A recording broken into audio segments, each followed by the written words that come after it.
So the presentation of this PCOS is different in different age group.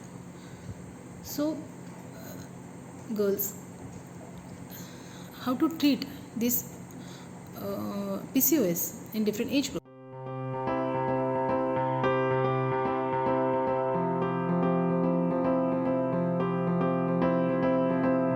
Hello everyone, myself Dr. Manisha Vasade.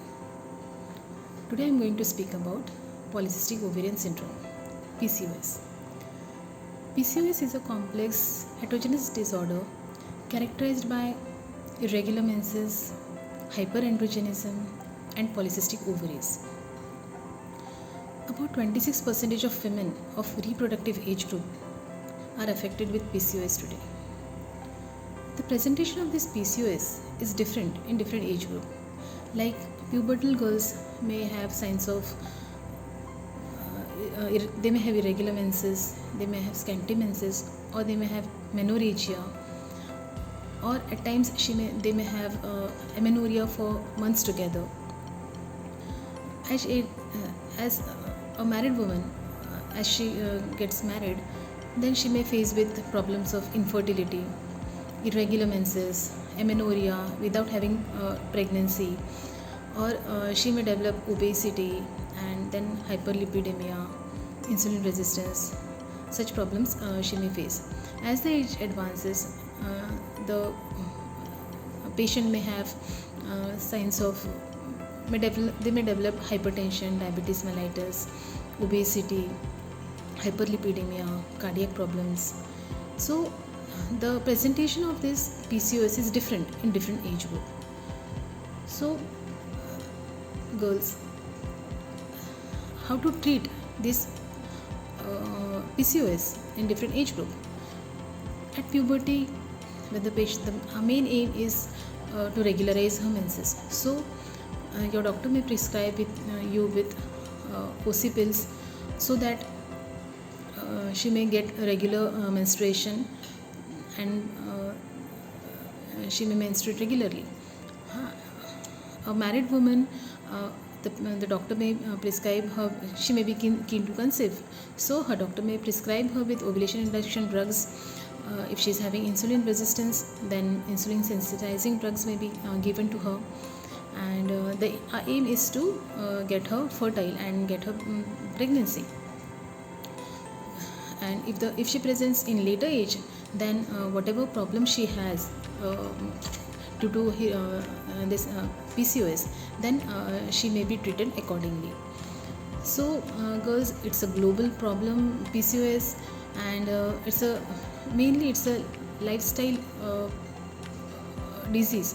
So this disease should be treated as early PCOS, and it's a lifestyle disease. So this disease should be treated as early as possible. Apart from medication, this disease is to be treated with lifestyle modifications also. So what lifestyle modifications you can do? Firstly, the main part is exercise. A regular exercise of at least 1 hour should be done in the form of, this regular exercise may be in the form of walking, fast walking, running, cycling, or Zumba, or dancing, or whatever exercise you are comfortable with. But regular physical exercise is very important, and it's a part of medication in case of PCOS. So regular physical exercise. Apart from this regular physical exercise, your dietary habit is also very important. Regular diet